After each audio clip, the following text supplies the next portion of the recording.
प्यारे मित्रों, विद्यार्थियों, छात्रों, नमस्कार। कैसे हैं आप सब? प्यारे विद्यार्थियों, आज मैं आपके बीच हिंदी का अगला चैप्टर, अगला अध्याय लेकर के आया हूँ। जब आप अपनी किताब अंतरा में गद्य भाग में जाएंगे तो गद्य भाग खंड में पहले जो लेखक हैं आचार्य रामचंद्र शुक्ल से आपका परिचय होगा। वहाँ पर आपको इनका लिखा हुआ एक पाठ प्रेम घन की छाया स्मृति ये पढ़ने को मिलेगा। तो आज हम आचार्य रामचंद्र शुक्ल के जीवन परिचय पर चर्चा करेंगे। थोड़ा सा उनका लिखा हुआ पाठ उसका परिचय देंगे। आचार्य रामचंद्र शुक्ल हिंदी साहित्य के प्रसिद्ध लेखकों में माने जाते हैं। सन 1884 में उत्तर प्रदेश के बस्ती ज़िले के अगौना गांव में इनका जन्म हुआ था। इनके पिताजी कानूनगो के पद पर कार्यरत थे। कानूनगो एक बहुत बड़ी पदवी होती है। पिताजी का नाम था पंडित चंद्रबली शुक्ल। मिर्ज़ापुर में उनका तबादला हो गया, उनका स्थानांतरण हो गया। इस कारण पूरा परिवार मिर्ज़ापुर चला गया और इनका रहन सहन वहीं हुआ, मिर्ज़ापुर में ही। 9 वर्ष की अल्प आयु में ही इनकी माताजी का निधन हो गया था। सौतेली माँ ने पालन पोषण किया। जैसा कि समाज में प्रचलित है, आप सब को विदित ही होगा, सौतेली माँ का व्यवहार अधिकांशतः बड़ा ही रोष्ट कष्टप्रद होता है, तो वही सब इनको झेलना पड़ा था। सौतेली माता के द्वारा किया गया कटु व्यवहार इनके साथ, तो उस व्यवहार के कारण बचपन अल्प आयु में ही ये बड़े परिपक्व हो गए। इनकी जो प्रारंभिक शिक्षा थी उर्दू, अंग्रेजी और फ़ारसी में हुई और विधिवत रूप से ये इंटरमीडिएट तक की परीक्षा पास कर पाए। बाद में घर पर ही स्वाध्याय द्वारा इन्होंने संस्कृत, अंग्रेजी, बंगला और हिंदी के प्राचीन एवं नवीन साहित्य का गंभीरता से अध्ययन किया। उसके बाद मिर्ज़ापुर के मिशन हाई स्कूल में अध्यापक बने, ड्राइंग के अध्यापक, चित्रकला के अध्यापक। सन 1903 से 1908 तक आनंद कादम्बनी एक पत्रिका निकलती थी, उसके सह संपादक के रूप में इन्होंने कार्य किया। फिर 1905 में काशी नागरी प्रचारिणी सभा में हिंदी शब्द सागर के निर्माण कार्य में सहायक संपादक के रूप में इन्होंने कार्य किया। 1905 में काशी विश्वविद्यालय में अध्यापक के हिंदी के प्राध्यापक के रूप में भी इन्होंने कार्य किया। इनके जो पिताजी थे इनको वकील बनाना चाहते थे। वो चाहते थे कि शुक्ल रामचंद्र वकालत की पढ़ाई करके अदालत में वकालत का कार्य करे। इसके लिए उन्होंने इनको इलाहाबाद के विश्वविद्यालय में वकालत की पढ़ाई के लिए भेजा। लेकिन इनकी रुचि वकालत में नहीं, साहित्य में थी।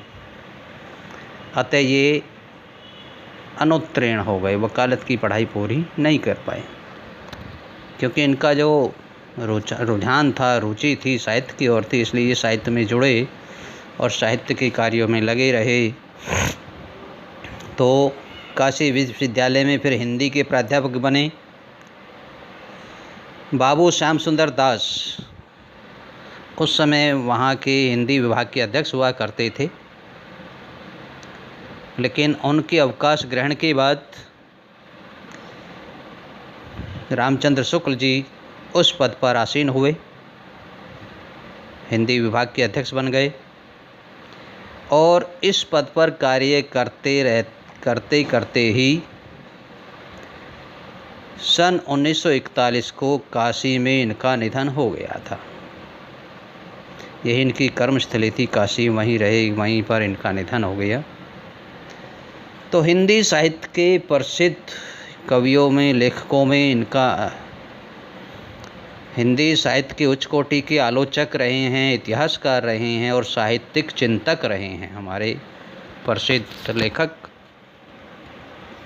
विज्ञान, दर्शन, इतिहास, भाषा विज्ञान, साहित्य और समाज के विभिन्न पक्षों पर इनके लेख, पुस्तकें, मौलिक लेखन, संपादन और अनुपादन का कार्य इन्होंने बहुत किया। हिंदी साहित्य के इतिहास को व्यवस्थित इन्होंने किया है। हिंदी के जितने कवि थे उनको सबको इन्होंने पढ़ा, देखा और उनका जो इतिहास हिंदी साहित्य का हमारा, उसको व्यवस्थित किया।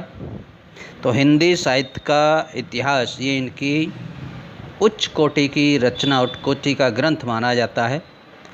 हिंदी साहित्य के आज तक के जितने भी इतिहास या ग्रंथ लिखे गए हैं उन सब में प्रमाणित और उच्च कोटि का जो माना जाता है वो इन्हीं के द्वारा लिखित हिंदी साहित्य का इतिहास माना जाता है। गद्य शैली विवेचनात्मक है इनकी, जिसमें विचारशीलता है, सूक्ष्म तर्क योजना है और सहृदयता है। व्यंग और विनोद प्रियता भी इनके लेख में देखने को मिलती है। विचारों की दृढ़ता है, निर्भीकता है और आत्मविश्वास भरी रचनाएं। तो जब हम इनकी रचनाओं को पढ़ेंगे, देखेंगे, समझेंगे तो हमें ये सारे गुण उसमें देखने को मिलते हैं। इन्होंने अपने समय में बहुत सारे ग्रंथ लिखे, बहुत सारी पत्रिकाओं का संपादन भी किया। जैसा मैंने बताया, आनंद कादम्बनी 1903 से 1908 तक की उसके सह संपादक की कार्य पर कार्यरत रहे। हिंदी प्रचारिणी सभा में हिंदी शब्द सागर, वहाँ पर भी सहायक संपादक के रूप में इन्होंने कार्य किया। तो इनकी रचनाएं, पहली जो प्रमुख और उच्च कोटि की रचना है हिंदी साहित्य का इतिहास। आलोचनात्मक यानी आलोचक रहे हैं तो आलोचनात्मक इनकी रचनाएं हैं। सूर, तुलसी और जायसी पर आलोचनात्मक ग्रंथ। काव्य में रहस्यवाद, काव्य में अभिव्यंजनवाद, रस मीमांसा, ये इनके प्रसिद्ध आलोचनात्मक ग्रंथ हैं। चिंतामणि नाम से इनका एक निबंध संग्रह है, जिसमें बहुत ही अच्छे इनके निबंध आपको पढ़ने को मिलते हैं। शशांक, ये बंगला भाषा से अनुवादित एक इनका उपन्यास है। अंग्रेजी भाषा से भी इन्होंने अनुवाद किए, जिसमें विश्व प्रपंच, आदर्श जीवन, मेगास्थनीज का भारतवर्षीय वर्णन, कल्पना का आनंद, ये इनके अनुवादित ग्रंथ हैं। इनकी लेखनी बड़ी ही अच्छी रचनाएं करते हुए हमको देखने को मिलती हैं। तो इस तरह से इनका ये संक्षिप्त परिचय थोड़ा सा मैं आपके सामने लेकर के आया हूँ। जब हम पढ़ेंगे अपनी किताब में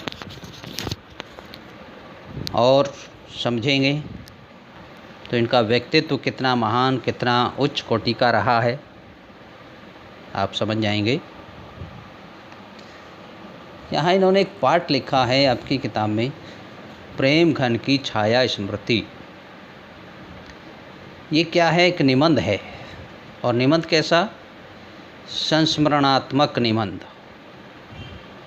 हिंदी साहित्य की बहुत सारी विधाएं, जैसे मैंने पहले आपको बताया था, एक बार आपने देखा हुआ मेरी रचना, मेरी वीडियो, हिंदी साहित्य की विधाओं पर चर्चा की,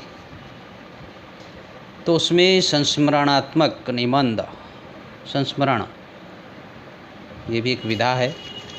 तो उसी विधा में लिखा हुआ है ये प्रेम घन की छाया स्मृति। भारतेंदु हरिश्चंद्र के बारे में ये निबंध है इनका, कि उनसे इनकी मुलाकात कैसे हुई, कैसे उनके साथ ये रहे, उनका व्यक्तित्व कैसा था,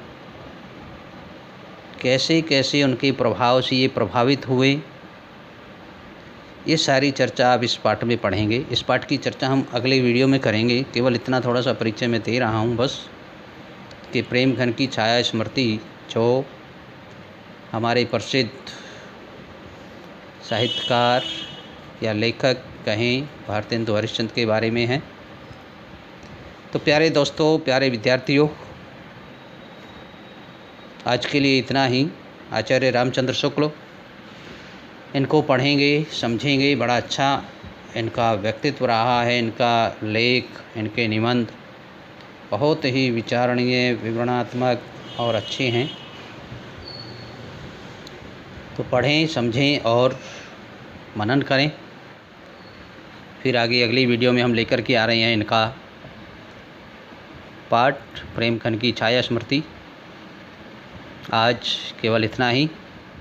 धन्यवाद।